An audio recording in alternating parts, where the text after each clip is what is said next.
everybody. It's Sunday morning, so thank you so much. This is Harriet Kimmick with Down to Earth, and today we're talking about, because it's Sunday, we're talking about faith, and we're talking about jealousy and how jealousy prevents us from being good people. Jealousy prevents us from being good brothers and good sisters, good friends, good co-workers, good bosses, good leaders. And jealousy prevents us from being good Christians. So we're going to unwrap that and try to wrap our minds around what is jealousy, where it comes from, why did it appear in the human psyche, and how it's really preventing us from moving forward as a people. It's amazing to me because I, like most of us, have lived on this earth long enough, and we've all experienced jealousy in one form or another. And because we have, jealousy tends to add to our experience. And for most people, jealousy just seems to be something, it's amazing to me, I've never met anyone who hasn't encountered jealousy. And jealousy has also defined some of our existences. So today on our show, we're going to wrap our minds around what is jealousy and unravel it for all of us, so that at the end of this, you'll have a better understanding of not just what jealousy is, but how to combat it, how to identify it, so that you can be aware, and that if you do encounter it, what to do. The scripture in Titus chapter 3 reminds us that based on Jesus's example, we should still do good even to those who hate us, even to those who have used jealousy against us. We should still do good to them. Is that relevant? Is that something that even the best of us on our best day can pursue? So we're going to look at that. Meanwhile, today, Sunday, is the Pro Bowl. Not much is going to happen. There's not a great deal of, it's just celebratory and ceremonial more than it is anything else. But it reminds us that football season is drawing to a close because it's almost spring. In some parts of the country, it feels like spring. I remember when I lived in Central Florida, by the first week of February, the azealas would pop out. That's how you knew it was spring. The azealas would pop out, and you could plant your flowers, and the flowers would start popping out. Here in the Midwest, not so well. It's white out on the ground. And it probably is going to be white for another couple of days, and then after the whiteness goes away, there'll be water left behind. Luckily this year we haven't had so much snow, so I don't anticipate there'll be flooding in parts of the Midwest that traditionally flood after a snow season, but it is what it is. But so will I be watching the Pro Bowl? Probably not. I have some stuff on Netflix that I'm caught up in, so I'm more likely to be caught up in that and watching that than I am to be watching the Pro Bowl. But guess what? I have news for you. Come next Sunday. Say next Sunday. Next Sunday will be Super Bowl, and I think I'll be wearing red, because the Kansas City Chiefs came back from nothing to win their chance at the AFC to head to the Super Bowl. And I, like the whole country, you know, this mainstream media is not even talking about it. Mainstream media has, they kind of have their own prejudices. The talking heads on ESPN, anybody watches that? You all watch Sports Center, right? I don't, but I can just imagine, right? Because I don't see it being talked about. They're not touting it because it's none of their favorite players, none of their favorite teams. They tend to like the superstars. They don't see athleticism as being athleticism. They see performance as opposed to athleticism, and grit and grind is not being celebrated, right? That's my spin on it. That's how I see it. So next Sunday will be the Super Bowl, and boy, am I looking forward to a good game. A good game that will bring the season to an end. So hopefully, if anyone is watching from the Detroit Lions organization, please, for the love of God, next season, bring us an AFC championship. Would that be too much to ask? We don't get that in this part of the country. I mean, the Lions, it's kind of like, well, yeah, they have the most loyal fan base. It's incredible. I suppose they're envied a bit, wouldn't you say? I suppose. So this morning, it's Sunday morning, and many folks traditionally would be getting ready for church.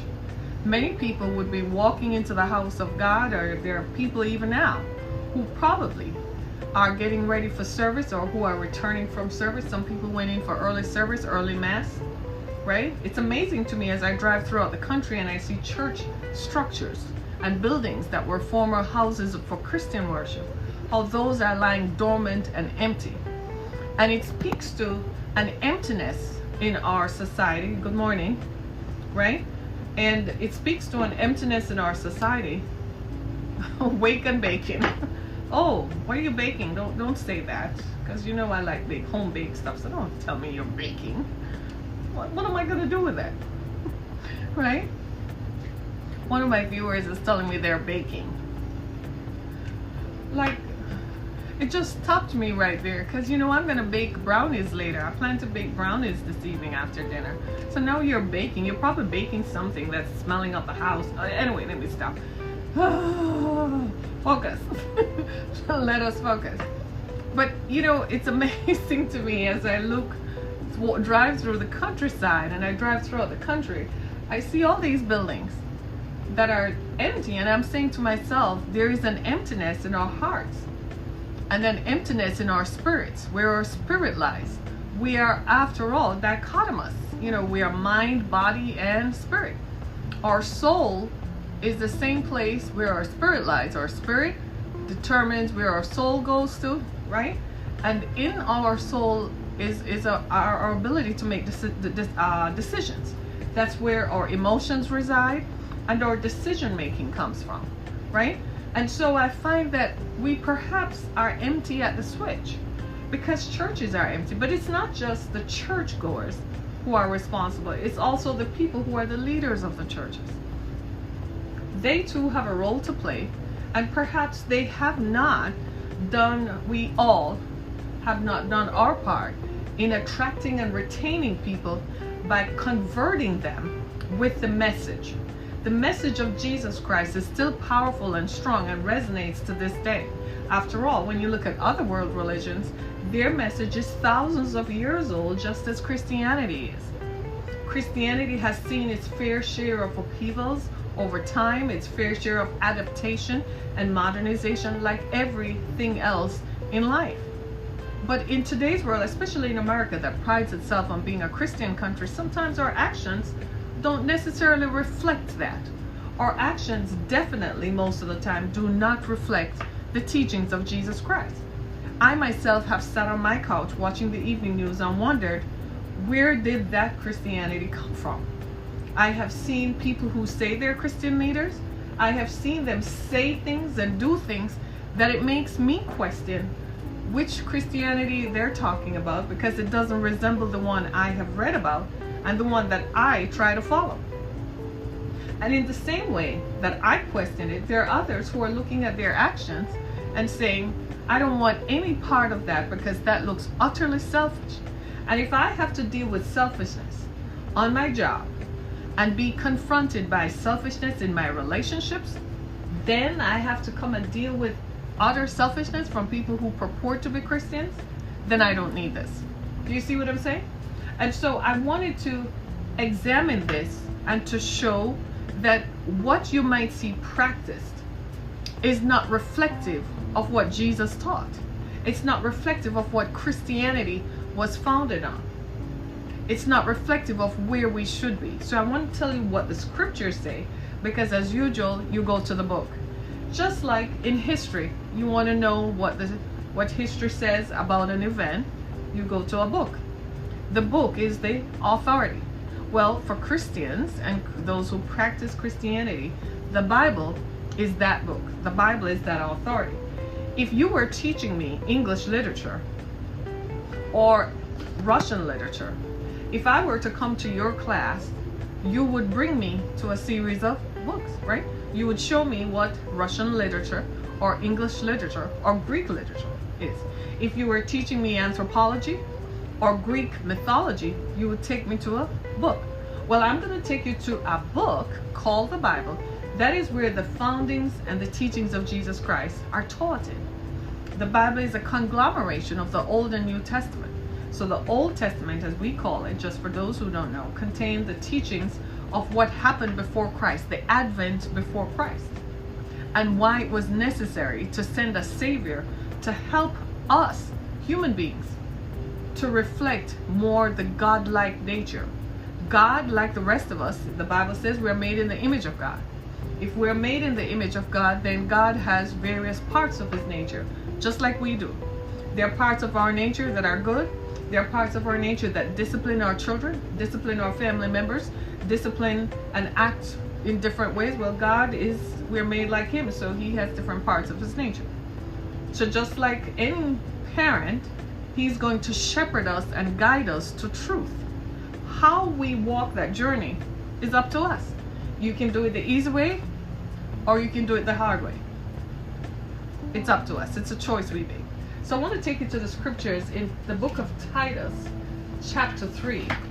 And for those of us who read the Bible, Titus is like in the New Testament. So it's kind of like one of those scriptures where you are like, it really exists?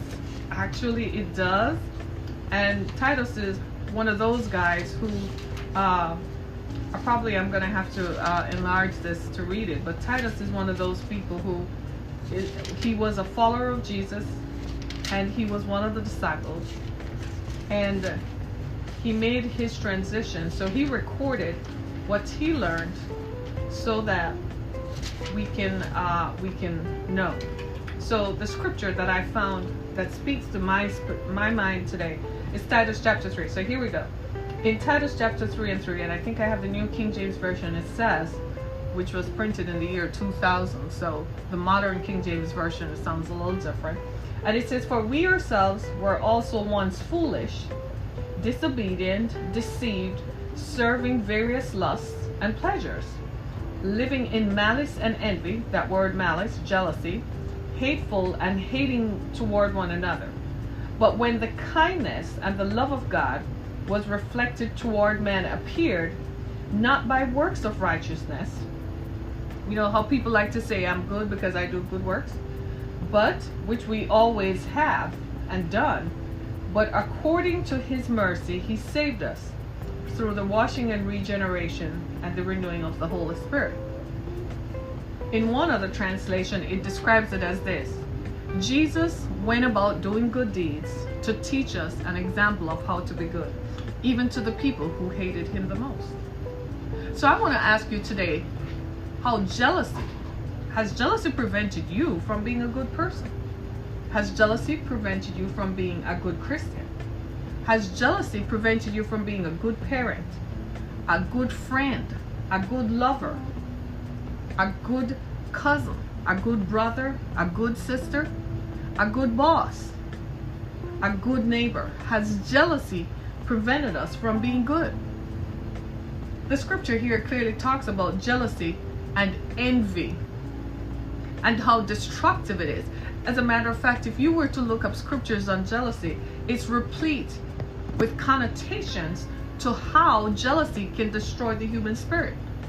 And what we have done over time is that we don't even realize how much jealousy has impacted our decision making. We started learning jealousy early, very early, real early as kids.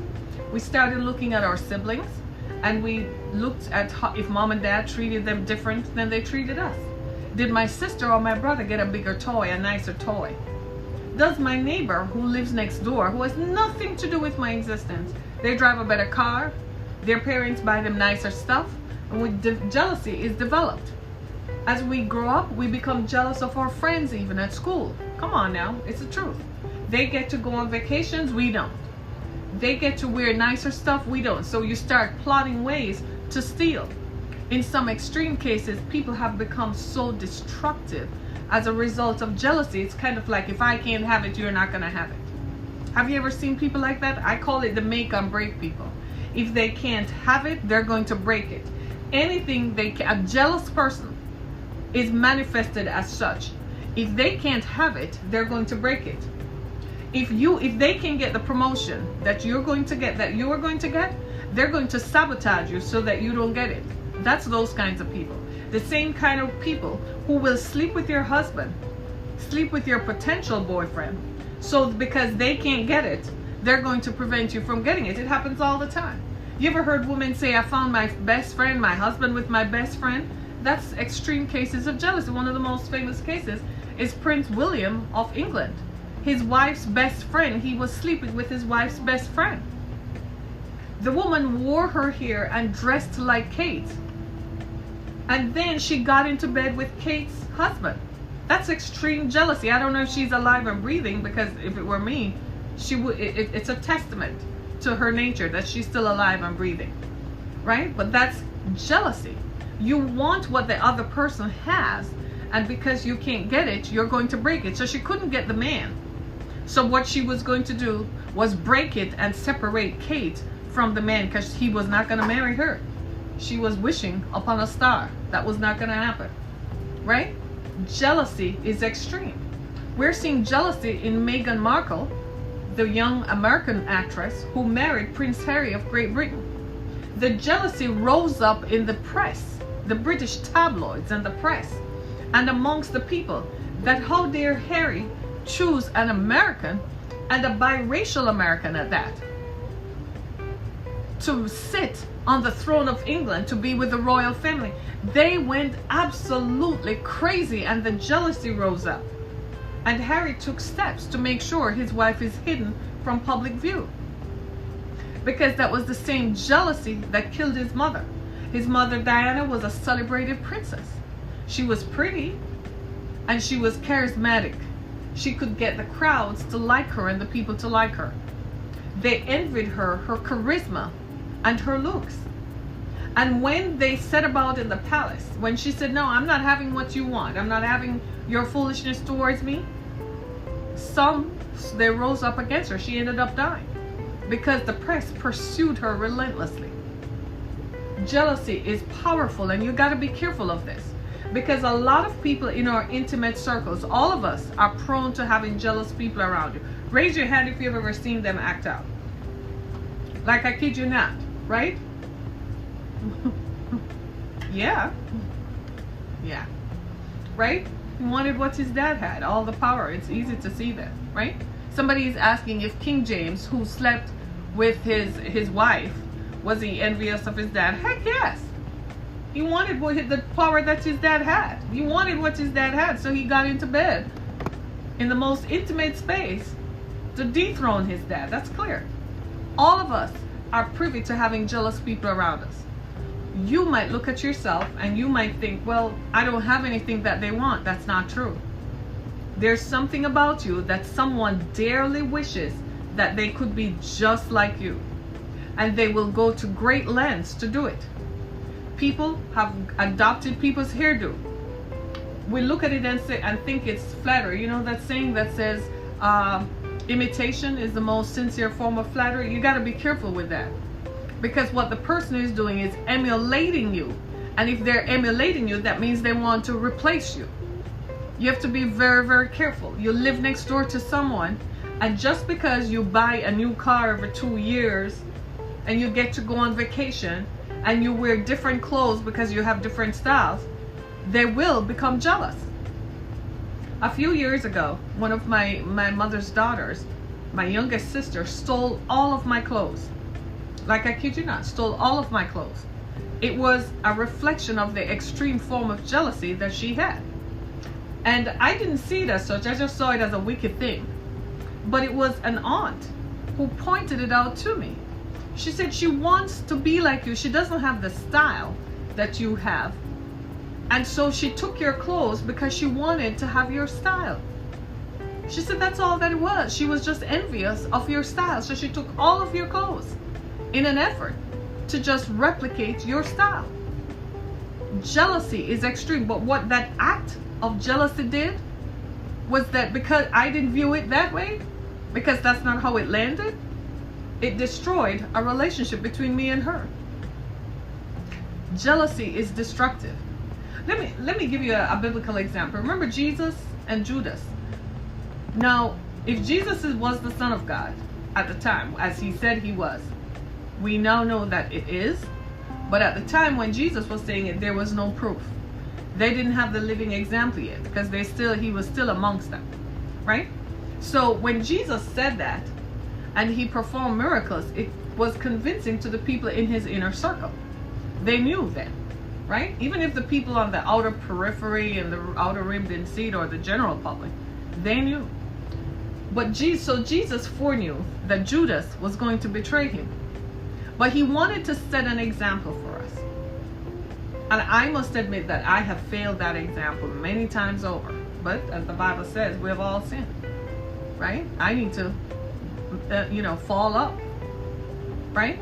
But Jesus knew about Judas, and he still allowed Judas to come in, right?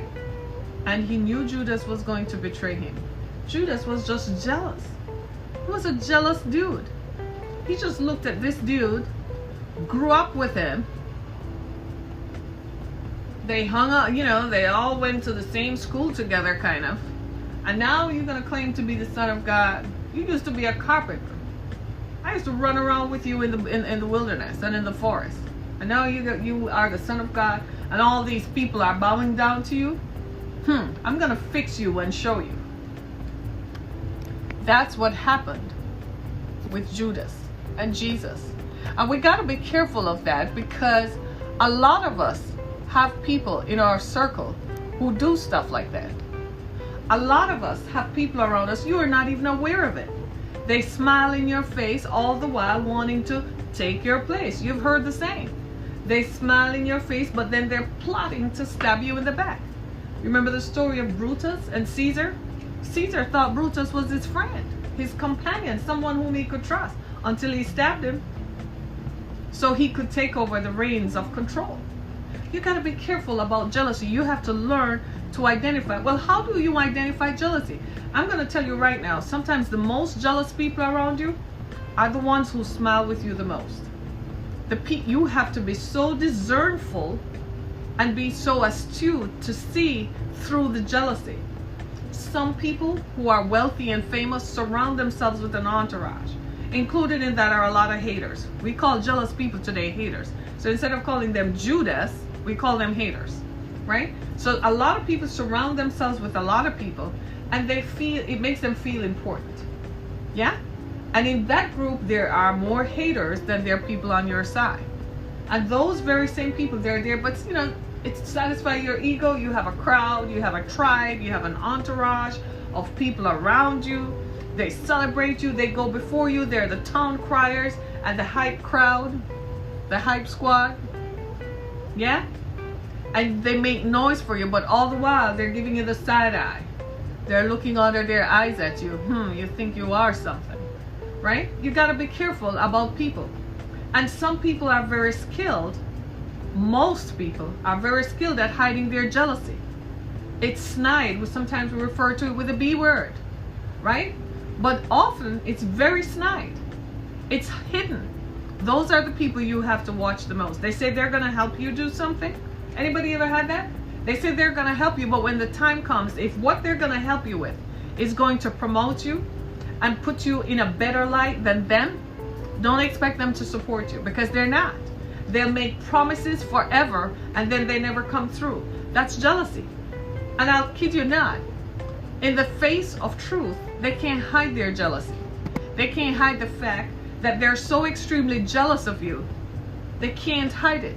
Some people's jealousy looks like admiration. Are you seeing the different styles of jealousy here? I hope you're listening, because it's real.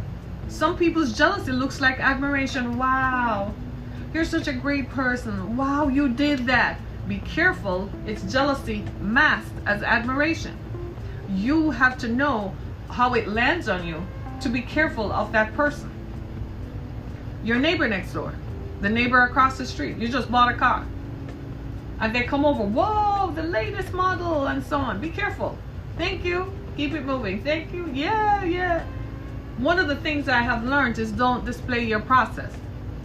Don't tell people how you arrive at your conclusions. Don't tell people how you paid for it, how you got it, because it might not work for them, but invariably they're jealous. Many of us grew up with people and we have excelled beyond their wildest dreams. We're the ones who are at the forefront. and you see them, especially now with social media. Social media has connected us and made the world a much smaller place. So everybody now can go into Facebook and look up somebody whom they went to school with. And when they see you from afar, they're like, hey girl, hey dude, you look good, and this is going on for you. Be very careful. Some people, are you listening to me? Are you listening? There are some people who are on assignment. They're assigned to you. They put themselves in a place where they literally are in your face. They're the only voices that you hear. And sometimes you're so surrounded by jealous people, you don't know who to trust. You don't know what to hear, so you start listening to one person, and over time, you just need to give them time, my friends. You will see their motives will become clear. After a while, things won't add up. You ever notice that? You have some people who, whenever you discuss your future plans with them, you ever notice nothing ever comes out of those plans? You ever had some friends who, when you tell them this is your next move that you're going to make, you ever notice that they discourage you? You ever had those people? Come on, talk to me, right? Best to trust nobody. Be very careful, right? Smiling in your face all the time they want to. Absolutely. Your neighbor only speaks when she's talking with her boyfriend. Folks, you're all tripping me up this morning, right? But do you see what I'm saying? There are people who will smile in your face all the time. You gotta be careful. Listen to what they're saying. So here you go. Man, I have this dream, I have this plan, I'm going to do this, I'm going to do that, and you're displaying your process. Don't tell them your process. Just tell them the conclusion after it's done. But don't tell them how you do it, how you come by it, how you're gonna make it. Don't do that. Because guess what they do? They take your process and they go and replicate it, and then laugh behind your back and get together with the people whom you know. A girl did that to me about a year ago. I introduced her to the people I knew. She went behind my back and organized with the people I introduced her to advance herself. Maybe she saw me on a pedestal. She wanted to get on my pedestal. She thought that if she landed in the same role, that she desired respect. She desired recognition and respect. To me, that's prideful. Do you see what I'm saying? You got to be careful about your own motives. A lot of people set themselves up to do things not because they have a genuine desire to help, but because they're prideful. They want to be seen. They're looking for recognition. I don't do anything for recognition because frankly, I can do without this stuff. I never needed this. I just wanted to be a person. I didn't need nobody to know my face. I didn't need anybody to know my name. I didn't need to have my names on the back of books. I'm just being transparent and level with you all. The cost that it has done to me and what it has ripped my life up from the ground up, I didn't need that. I was happy just being in anonymity forever and a day. In fact, I said, please don't do this to me. I don't want to go through any of that stuff. But it was not my choice. I had a calling that I have to answer to, and it has cost me everything. Yet there are people sitting on the fence who look at what you have done, look at the strides you have made, and become jealous, not knowing the cost. You don't want to hear my story, because if you heard my story, you would understand that there is pain to my process, extremely painful. The very people whom I trusted, even people who were accomplished, my God, I thought they would never need to be, are the ones who were just as jealous. Even people who had 100 times more than I had, they were just as jealous. Why? Because it is in human nature for people not to want to share their wealth. They don't want to share the space. They don't want you to advance or have anything. I can speak to that because this is something I'm intimate with day after day after day until my circle is nil. Nobody. Because it came to the point where when I looked around, there were maybe 2 or 3 people standing, and I'm like, no, please, dear God, please, no, not this one. Yes, that one. Took years, always in my ear. But you listen to it, and you listen to what they call, listen to this, y'all, constructive criticism. Constructive criticism is masked words for I hate you and hate your process. Don't listen to that foolishness. People always come whispering in your ear, if you do this and do this. How the heck do you know my process?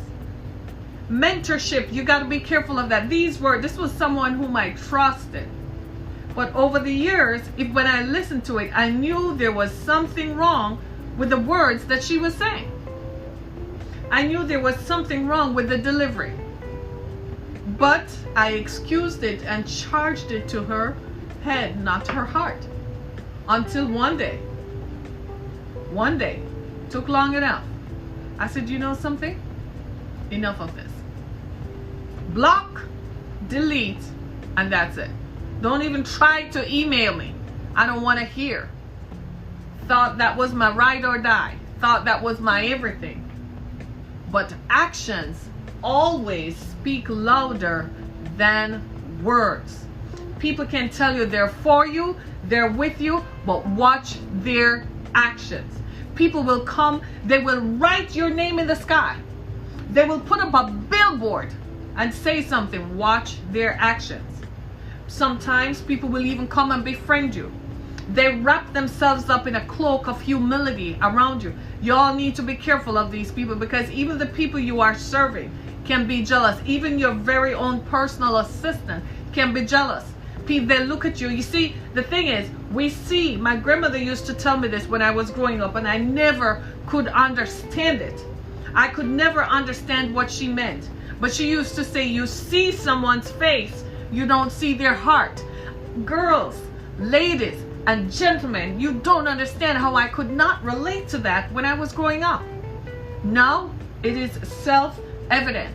You look at someone's face, you can't see what's taking place behind their eyes. You can't see what they're thinking, but know that you are there doing your best, trusting in people, and they're making recordings to go display you on the 7 o'clock news.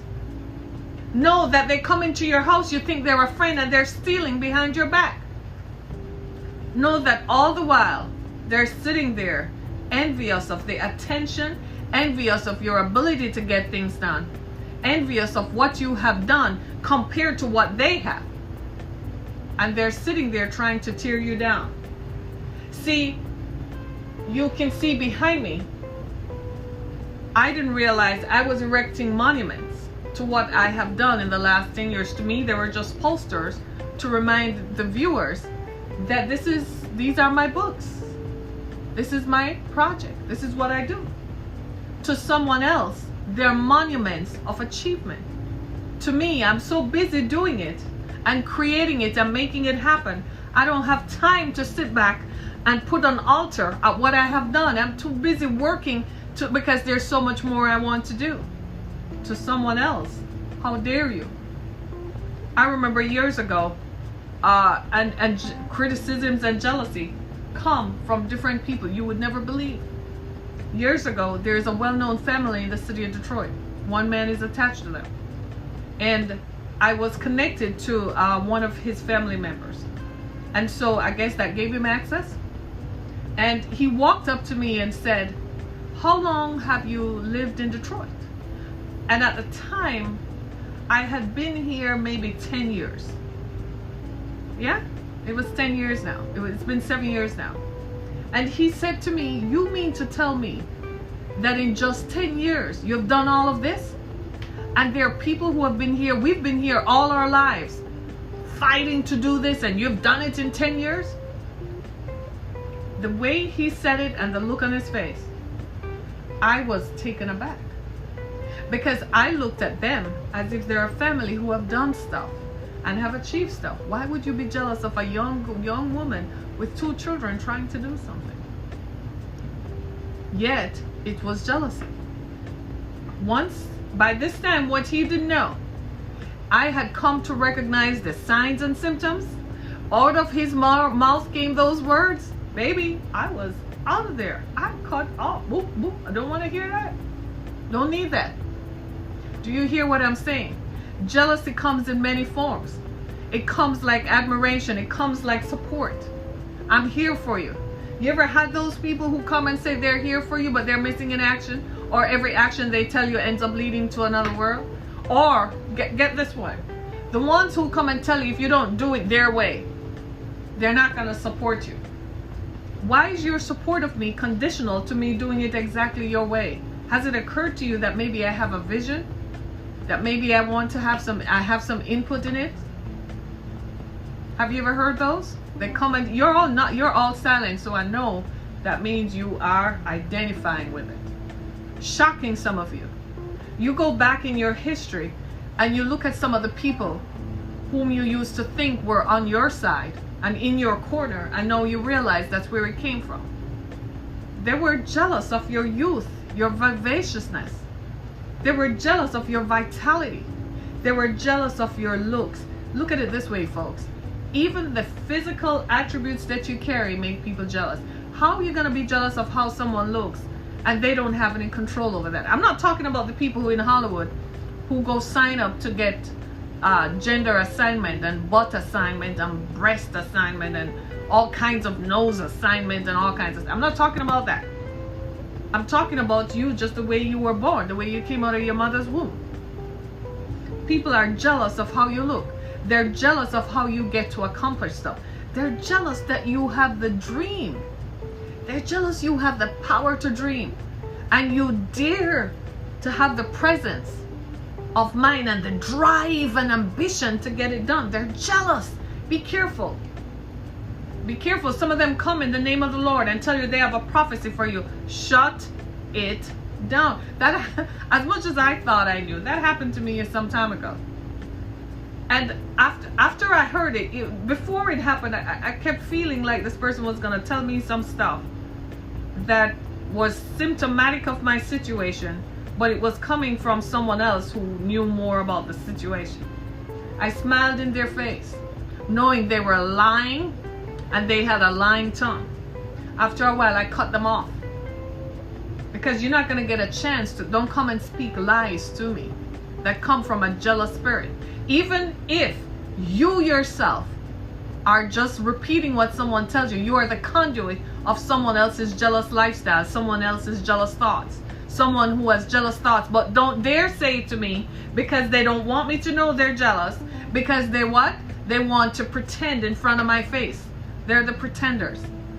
So they send somebody else to come and tell you. You ever had that happen to you? You wonder what, you know, but when you hear it, you say, that sounds familiar.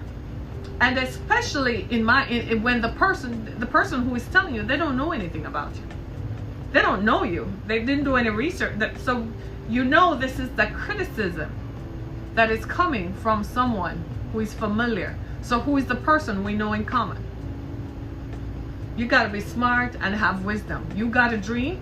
You have something to do that nobody else in your family does. Don't expect them to support you. This ain't Hollywood. Everybody is not on your team. They're not going to line up behind you and create a marching band or have a tribe or have a cheerleading circuit to cheer you on. Don't expect that. Even your very parents will discourage you. Even your parents will tell you to shut it down and not do it. Some of you are married to people who shut you down every time. They kill you. It's jealousy. I know a man in this town who wanted to set up a TV station, and he hired somebody whom he thought could get it done. I'm speaking to him right now. He probably even listens to this. I told him about it, but he chose not to listen to me. What happened is his wife did not want him to advance because she feared losing her husband. Because if they set up this TV station, she probably thought they had enough wealth and they're very wealthy. So she didn't need him to have any more visibility so that other women could see him. The problem is I had known this guy for a while. And I can see through people's motives. So I was trying to put two and two together why the man he hired to help him set up the TV station wasn't doing anything. You know, it was by conversation I learned. It was coming from the wife. The wife didn't want it to happen.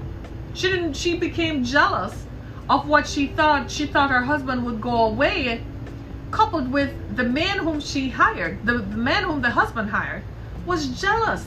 Here's this man with all his wealth gonna set up a TV station, something he had wanted to do because he had missed his turn to go to Hollywood. So now here comes this man. He has to bow down to this man's money. So that jealousy, coupled with the wife who did not want her husband to go further because she feared losing him. I called the man who was setting up the TV station. I said, this is it for me. I said, you hired an nincompoop and an incompetent person. And I'm done. I don't want to be caught up in this. To this day, nothing has happened. The man in the midst of it is in his own world, because what? He has two dissenting voices whom he trusts. One is his wife, who is feeding him whatever while she's texting the friend and conniving and colluding with the friend to make sure that the project doesn't go forward. Are you hearing me? Some of you all are wondering why the stuff you tried to work on didn't work. You got to check your circle, and don't be afraid. Check your feelers. Listen to what folks are saying. And when you go to bed at night, sit down and listen and think about it. You got to understand this stuff is real. I'm just being transparent. These are my experiences. Right? Listen to what folks are saying. Listen. Listen to what they're saying. Learn to discern. Listen. Do less talking and more listening. Observe people's mannerisms and behavior when they're around you. You ever notice how some people, when you are in a rut and you call them thinking they're a friend, and they crow on you? It's almost as if they're gleeful about what has happened to you. That's jealousy. They're happy to see you being dependent on them and needing them. Work your way out of that. One of the best ways to do that is have nothing to do with them at all. So whether you're up or down, they don't know. Some people just call you to check upon you. You ever heard that? Just checking on you. You know what they're doing? They're checking to see if what the knife they stabbed the last time, if it accomplished its work. I'm just being real with y'all. They're checking to see if you have made any progress since the last time when they tried to shut you down and stop you. So now they're going to come and be nice to you. Know that that is jealousy. And this is you sitting over here. I see you. And you're not going to get away with it this time.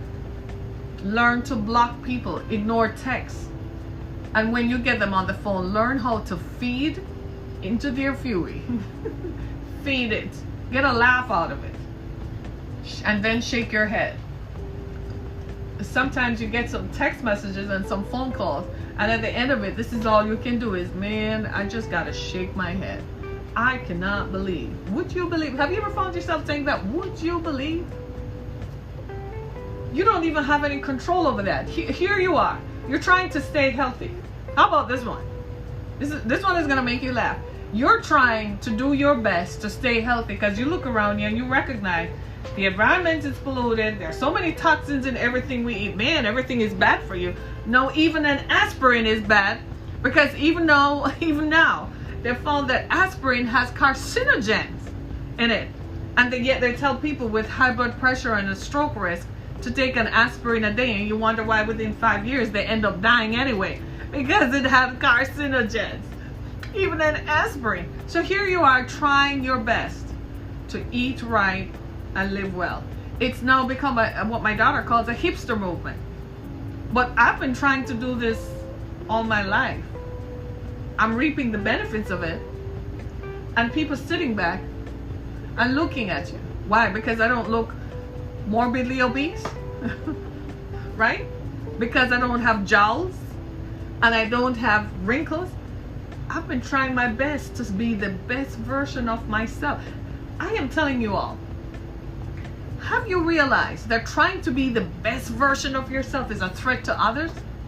You just need to show up. And I kid you not, this has nothing, jealousy has nothing to do with someone else's wealth or their social standing. Nothing at all to do with it. They will become jealous of you just because you have a different idea and a different methodology to accomplish it. You got to be careful, y'all. I keep telling y'all, don't sell your process. Don't sell yourselves out. Say it. I'm not going to sell myself out. Say, I am not going to sell myself out. I am not going to give away my process. You ever had a boss who is always picking on you? Always calling you in to ask you, what do you think about something? You know what? That person recognizes that you have answers. That person is tapping into your psyche and your mental processes and realize you're smart. So they get the answers from you and then go to the board to deliver it, and you don't get any of the credit. And then eventually they're going to fire you because you're smarter than them and you're a threat. You ever been fired because of jealousy? Raise your hand. Years ago, I was working for a Christian TV station in Orlando, Florida. And when they discovered that I was charismatic, because I was working as a receptionist, and when they discovered that I was charismatic, and that all the people who came into the TV station would talk about me to the owners of the TV station, the wife fired me because she thought her husband was going to like me. That's what the people around me told me. She said she just ran out of time. She didn't have... Liar. They hired... You know how I knew? I went back a few weeks later to pick up my check. The person who replaced me looked like, you know what? Their face looked like the back of a bus. She knew exactly. Jealousy. Jealousy. That green-eyed monster. Right? Some of you are looking at me like, seriously, Harriet, you went there? Yeah. And this is...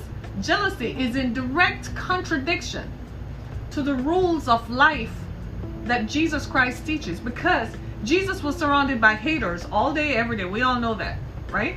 Remember him, the man who walked in and they said, "Hail, Hosanna, blessed is he who comes in the name of the Lord." 7 days later, what did they say? Kill him, crucify him. The same people who 7 days before were hailing him are the same people 7 days later were saying kill him. Jealousy. What transpired in between? Jealousy. Haters on the move. You got to be careful of the people who say they're calling in to check on you. When the last time they spoke to you, you had a meltdown, or you were confessing that, "No, this didn't work, blah blah blah," and you notice that why am I always talking to this person and nothing ever works? Because while they're listening to you, they're plotting. I watched a thing on Netflix recently where this poor woman did not know that her best friend, she was confiding in her best friend about her husband not giving her attention, wanting a divorce, and not paying her any attention, not knowing the best friend was who was sleeping with her husband this entire time. All the best friend wanted was to take her place. And she thought it took her a process. And I'm like, girl, how could you not see that? She was always around. She was always looking at him. She's always trying to insert herself into the same space. And let's face it, men have a dual nature. Men can be with two women all at the same time and care for each one equally. And it doesn't mean anything. They know how to switch one off or the other. It just doesn't work for most women, but it works for men. So the one was pushing him to an ideal, and the wife was unaware that it was her best friend. She kept saying, "I feel like he's cheating on me, but I can't prove it." Be careful of your best friend when they start dressing like you. Because you're busy telling him everything, telling her everything about what your husband likes, what you do, what you don't do. She already knows how to press his pressure points. So she's looking back and saying, well, he doesn't like that, so if I don't do that, he will think I'm the one. Jealousy. They do that with your boss. You're confiding to them about what your boss likes and not like, and then next thing you know, they get the promotion. They went to the boss and told the boss everything that you did and didn't say. And you're wondering why, and you're sitting there with egg on your face. Jealousy. Jesus said, the thing I like about Jesus is when you look at his teachings, he didn't just say it, y'all, he did it. Right? In his life as an example, he was good to even the people who hated him. Because he recognized that jealousy is destructive. Any of you feeling the bite of jealousy? You were both going to go to college together as friends, and they got an acceptance letter and they conspired so that you didn't get it. Anybody ever been cheated out of an opportunity? You ever hear the wannabe NFL players who were cheated out of opportunities by a jealous playmate? People push people down stairways so that they would have injuries. My God. People even kill people because they don't want them to have an opportunity. There are plenty of people sitting in prison right now who are guilty because they were jealous. They're guilty of murdering, but the biggest guilt they face is the guilt of jealousy. They're sitting there because they wanted to kill somebody else because they didn't want them to rob them of an opportunity. Jealousy. They did not want them to have something. There are plenty of women today who are sitting with somebody else's husband. They were jealous of somebody else having that man, and they wanted to have it. I keep telling y'all, the same thing is true of your men. You have the same problems. You're not immune. You have a woman. She's desirable to a lot of the people around you, and you don't even realize it. And they're looking at you and the life that you've built with her. And if they can find a way to get in there and destroy it, they will. Be careful. Set up a guard and a hedge. Have your own intimate relationships. And while you're doing that, know who people are. Many of us are deceived by people we have known for a long time, because you say, well, why would they? We have something, they're accomplished. It doesn't matter. As long as you're doing something that they're not doing, that sets in place jealousy. Sometimes people are so silly. You're jealous of someone and you can't even do what they do. So why are you even jealous? They're jealous of the attention. There are some people who are what I call attention whores. Yes, attention whores. They'll do anything for attention. They will flip a table in a restaurant for attention. And just because you walk in the same space, you don't have to flip a table. You don't have to do anything. You just need to show up and all eyes are on you. They become jealous. There are men today who won't be with women because they're jealous of the woman's accomplishments. I've heard that so many times. I'm like, finally, y'all wake up and see what I've been saying. There are men today who I don't want to be around her. I can't be with her. And she's this. What it is, you are jealous of her accomplishments because you're comparing yourself to her. There are men who are saying, well, if I'm with her, all the spotlight will be on her, not on me. And I am the star. I'm supposed to be the spotlight. And you think this stuff doesn't happen. I heard Kathy Lee Gifford in an interview say that has happened to her since her husband died. She tried dating. And she's like, I give up until the right man comes along, forget it. Because they all said, you've done so much. You have so much. You've done so much. And if I'm with you, I would just get lost. That's jealousy. Hello? Jealousy in your intimate spaces. Jealousy.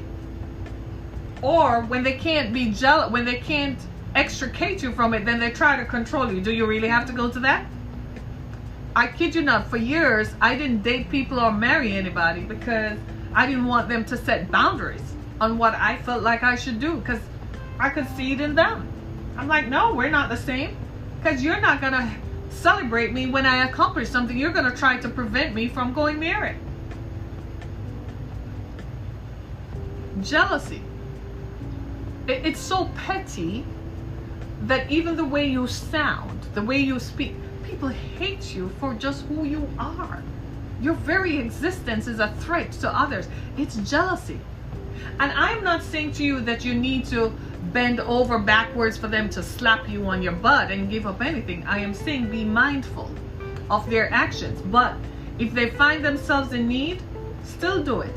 But that doesn't mean you embrace them and bring them in to your intimate circle, because that's giving them more access to put another knife through your chest. Just do like Jesus did. Still be good to them, because it's no oil off your back. Shake it off. It's no oil off your back. And even people who are highly placed and people who have great wealth and stature, they don't want you coming near their stuff, because if you come near it, chances are you're going to remove them from their power.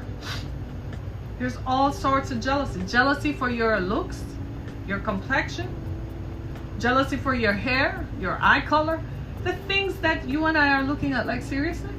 I didn't even have control over that. Whether you're tall or short. Did you know that attractive people have the hardest time in life? Did you all know that? Attractive people don't get hired, because attractive people experience jealousy from people who don't consider themselves to be attracted, or who are not celebrated because they're not as attractive compared to someone else. Attractive people. A friend of mine told me a story like this years ago. I thought it didn't happen in those environments, but he was a medical doctor, a young medical doctor. He was a resident in a hospital system here in Metro Detroit. And he told me that female doctors like himself, who had just graduated medical school, right, and who were doing their residency, and who were good looking, he said they had the hardest time from the nurses and the other people around them, because it's a team. Medicine is a team, is teamwork, total teamwork, right? No one person does it all, right? And he said eventually those women said they're just going to start their own private practice because they don't have to put up with that. They went to medical school, so they thought they could get away from it, and instead they encountered the same forms of petty jealousy that prevented them from doing what they have to do. You all experience it.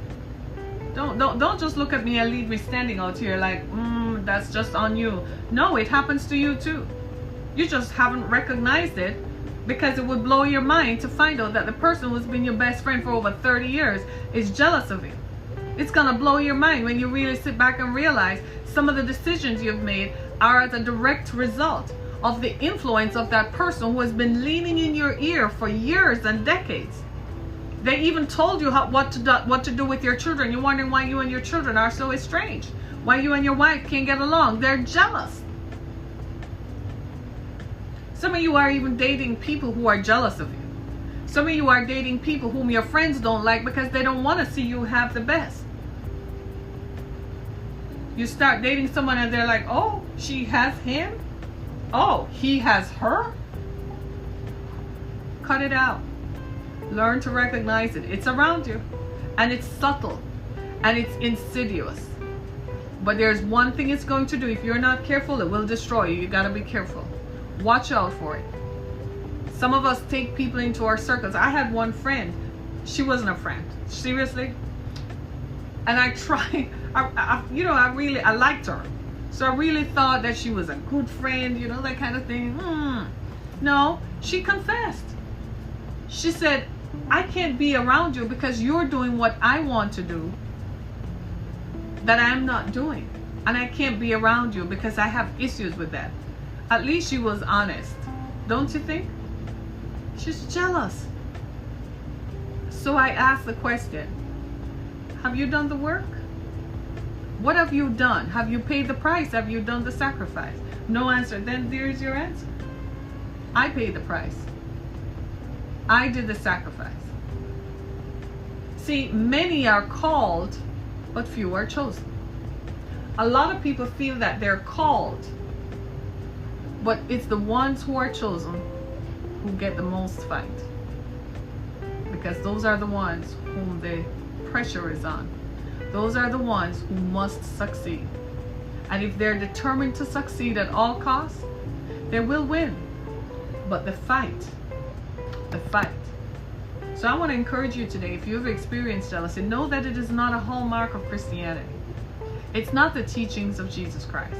He even encouraged even folks like me who struggle. When people act out their jealousy towards me, I have to constantly remind myself, forgive. Sometimes I have to say, Harriet. I'm like, Jesus, hold me. Forgive them, because it's not a hallmark of Christianity. It's not what Jesus said. He said, still do good to them. And he taught us to not be jealous and envious of one another, because it destroys 90 seconds. Right? So be very careful. Today's Sunday. Go out and enjoy Sunday. Right? Thanks so much for joining me. This is Harriet Kemmeth with Down to Earth. Continue to enjoy other podcasts on our other platforms, Anchor FM, as well as Spotify, Apple Podcasts, Google Podcasts, Spreaker. I'm on so many platforms now I've lost count, but anywhere your favorite podcast platform is, continue to enjoy us. And while you're at it, click on support this podcast. 60 seconds. Continue to be a blessing to so many others who are letting us know how much we're helping them. Thank you so much, everybody. I'll be back tomorrow on our regularly scheduled Monday through Friday experience as we continue to talk about the issues that matter. Today, have a down-to-earth day, right? Are we going to try? We're certainly going to try. Thanks so much, everybody. Be blessed. Happy Sunday. Happy Sunday, everybody. Be blessed. This is Harriet Kemmeth with Down to Earth.